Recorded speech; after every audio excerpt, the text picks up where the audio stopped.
আসসালামু আলাইকুম everyone, welcome back to my channel. আশা করছি আপনারা সবাই ভালো আছেন। আজকে আমি আপনাদেরকে তৈরি করে দেখাবো অনেক বেশি মজাদার লিচুর পুডিং।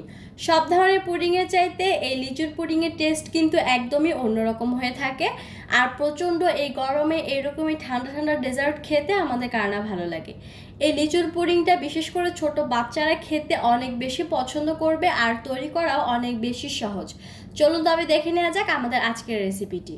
আজকের পুডিংটা একটু অন্যভাবে আমি তৈরি করব। এর জন্য আমাদের লিচুর পাশাপাশি লাগবে ডাবের পানি। আমি এখানে 1 কাপ পরিমাণ ডাবের পানি নিয়েছি। এবার আমি এর মধ্যে কোয়ার্টার চা চামচ পরিমাণ দিয়ে দিলাম আগার আগার পাউডার। এবার আমি এর মধ্যে দিয়ে দিচ্ছি 3 টেবিল চামচ পরিমাণ চিনি। চিনিটা নিতে হবে আপনাদের ডাবের পানি কতটা মিষ্টি এটার উপর নির্ভর করে। এবারে সব কিছুকে আমি খুব ভালোভাবে মিশিয়ে নিচ্ছি। মিশিয়ে নেওয়ার পর চুলার উপর একটি ফ্রাই প্যান বসিয়ে দিয়ে এর মধ্যে আমি এই ডাবের পানি মিশ্রণটা সম্পূর্ণ ঢেলে দিচ্ছি। চেষ্টা করবেন একটি ভালো মানের আগার আগার পাউডার দিয়ে পুডিং তৈরি করতে, এতে করে পুডিংটা খেতে অনেক বেশি ভালো লাগবে। এবার এই ডাবের পানিটাকে খুব বেশি সময় নিয়ে জাল করে নেওয়ার কিন্তু কোনো প্রয়োজন নেই। যখন এরকম একবার ফুটতে শুরু করবে তখন এটাকে চুলো থেকে নামিয়ে নিতে হবে। এবার নামিয়ে নেওয়ার পর সঙ্গে সঙ্গে একটি ছড়ানো পাত্রের মধ্যে আমি ডাবের পানিটাকে ঢেলে দিচ্ছি। এটা কিন্তু রুমের স্বাভাবিক তাপমাত্রাতেই জমে যাবে, ফ্রিজে রাখার কোনো প্রয়োজন নেই। এবার আমি একটা সাইডে রেখে দিচ্ছি। এবার আমরা যে লিচুর পুডিংটি তৈরি করে নেব, এর জন্য আমি এখানে মিষ্টি লিচু নিয়েছি। আর এই পুডিংটি তৈরি করে নেওয়ার জন্য কিন্তু অবশ্যই মিষ্টি লিচু নিতে হবে, এতে করে পুডিংটা খেতে বেশি ভালো লাগবে। এবার আমি লিচু থেকে খোসাটা আলাদা করে নিচ্ছি। আর একই রকমভাবে আমি ঠিক 12-13টার মতো লিচু নিয়েছি। এবার এই লিচুগুলোকে খুব ভালোভাবে বিচিটা আলাদা করে নিতে হবে। আপনারা যত খুশি লিচু দিয়ে এই পুডিংটি তৈরি করতে পারেন, আর লিচুর পরিমাণটা বেশি হলে কিন্তু এই পুডিংটা খেতেও বেশি ভালো লাগে। এবার আমি সব কিছুকে ব্লেন্ডারের সাহায্যে ব্লেন্ড করে নিলাম। আর ব্লেন্ড করার সময় আমি কিছুটা পানি দিয়েছিলাম। এবার এই সম্পূর্ণ লিচুর মিশ্রণটাকে খুব ভালোভাবে ছেঁকে নিতে হবে। চেষ্টা করবেন ছেঁকে নেওয়ার জন্য, এতে করে আপনাদের পুডিংটা অনেক বেশি স্মুথ হবে। এবার আমি এটাকে একটা সাইডে সরিয়ে রেখে দিচ্ছি। আর কিছুক্ষণ আগে আমি যে ডাবের পুডিংটাকে জমাতে দিয়েছিলাম সেটাও কিন্তু এখন খুব ভালোভাবে জমে গিয়েছে। এবার আমি এগুলোকে একদমই ছোট এবং কিউব কিউব করে কেটে নিচ্ছি। আপনারা চাইলে বিভিন্ন ধরনের কুকি কাটার দিয়েও কেটে নিতে পারেন, তবে আমি এরকমই ছোট ছোট করে কেটে নিচ্ছি, এতে করে দেখতেও কিন্তু অনেক বেশি ভালো লাগবে।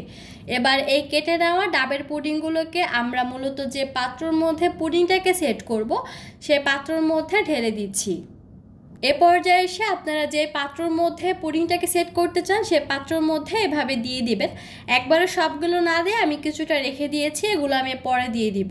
এবার চুলোর উপর একটি পাত্র বসিয়ে প্রথমে যে লিচুগুলোকে ব্লেন্ড করে রেখেছিলাম সে ব্লেন্ড করা লিচুটাকে এর মধ্যে দিয়ে দিচ্ছি। এবার আমি এর মধ্যে দিয়ে দিচ্ছি 1/2 চা চামচ পরিমাণ আগার আগার পাউডার। আর দিয়ে দিচ্ছি 1 টেবিল চামচ পরিমাণ চিনি। যেহেতু আমার এই লিচুটা অনেক বেশি পরিমাণে মিষ্টি, এর জন্য আমি চিনিটা একদমই কম দিয়েছি। আপনারা চাইলে এখানে চিনিটা বাদ দিতে পারেন। এবার আমি সব কিছুকে খুব ভালোভাবে মিশিয়ে নিচ্ছি। আপনাদের কাছে যদি আমার আজকের এই সহজ রেসিপিটি ভালো লেগে থাকে তাহলে আমার চ্যানেলটি সাবস্ক্রাইব করতে কিন্তু একদমই ভুলবেন না। আর খুব ভালোভাবে একটু পরপর নেড়েচেড়ে দিতে হবে যতক্ষণ না পর্যন্ত চিনিটা খুব ভালোভাবে গলে যাচ্ছে।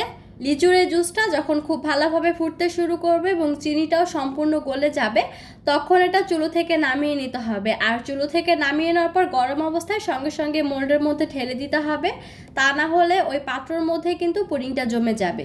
এবার আমি উপর দিয়ে যে আলাদা ডাবের পুডিংগুলো রেখেছিলাম সেটা উপর দিয়ে দিচ্ছি। খুব ভালোভাবে দিয়ে দেওয়ার পর এবার আমি আবারও 30 মিনিটের জন্য রেখে দেবো। চাইলে আপনারা ফ্রিজেও রাখতে পারেন, তবে এটা কিন্তু 30 মিনিটের মধ্যেই রুমের স্বাভাবিক তাপমাত্রাতেই জমে যাবে। আর পুডিংটা অবশ্যই চেষ্টা করবেন ঠান্ডা ঠান্ডা পরিবেশন করার জন্য, এতে করে পুডিংটা খেতে অনেক বেশি ভালো লাগবে। আর পুডিংটা দেখতে পাচ্ছেন কত বেশি পারফেক্ট হয়েছে। ভেতরে ছোট ছোট করে কেটে দেওয়া ডাবের পুডিংগুলোর কারণে কিন্তু এই পুরো পুডিংটা দেখতেই অনেক বেশি আকর্ষণীয় লাগছে। এবার আমি খুব ভালোভাবে কেটে নিচ্ছি। আপনারা আপনাদের পছন্দ মতো যে কোনোভাবেই পুডিংটাকে কেটে সার্ভ করতে পারেন। এই পুডিংটা একটু কেটে দেখিয়ে দিচ্ছি। এটা দেখতে একদমই একটি গ্লাসের টুকরোর মতো দেখাচ্ছে। এটা দেখতে যেমন সুন্দর, খেতেও কিন্তু তত বেশি মজাদার। আর বিশেষ করে এটা ফ্রিজ থেকে বের করে সঙ্গে সঙ্গে খেলে সেটা আরও বেশি মজাদার হবে। চেষ্টা করেছি একদমই সহজভাবে রেসিপিটি আপনাদের সামনে তুলে ধরার জন্য। আশা করছি আপনাদের কাছে আমার আজকের এই রেসিপিটি অনেক বেশি ভালো লেগেছে।